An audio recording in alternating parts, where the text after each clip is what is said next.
Chapter 4. Of course, this sort of music's not intended for an audience, you see, Welch said, as he handed the copies round.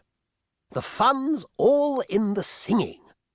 Everybody's got a real tune to sing, a real tune, he repeated violently. You could say, really, that polyphony got to its highest point, its peak, at that period, and has been on the decline ever since. You've only got to look at the part-writing in things like, well, Onward, Christian Soldiers, the hymn, which is a typical... We're all waiting, Ned, Mrs. Welch said from the piano. She played a slow arpeggio, sustaining it with the pedal. All right, everybody. A soporific droning filled the air round Dixon as the singers hummed their notes to one another. Mrs. Welch rejoined them on the low platform that had been built at one end of the music room, taking up her stand by Margaret, the other soprano. A small, bullied-looking woman with unabundant brown hair was the only contralto.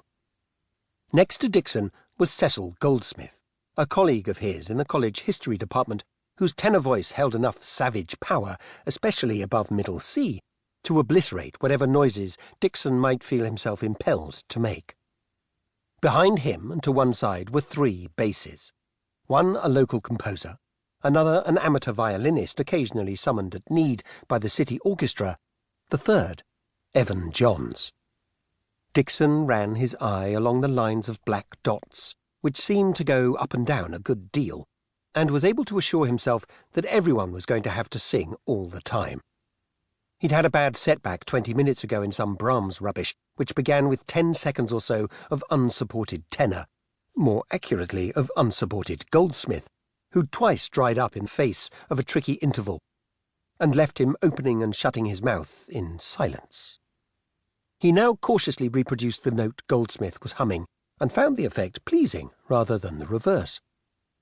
Why hadn't they had the decency to ask him if he'd like to join in, instead of driving him up onto this platform arrangement and forcing sheets of paper into his hand?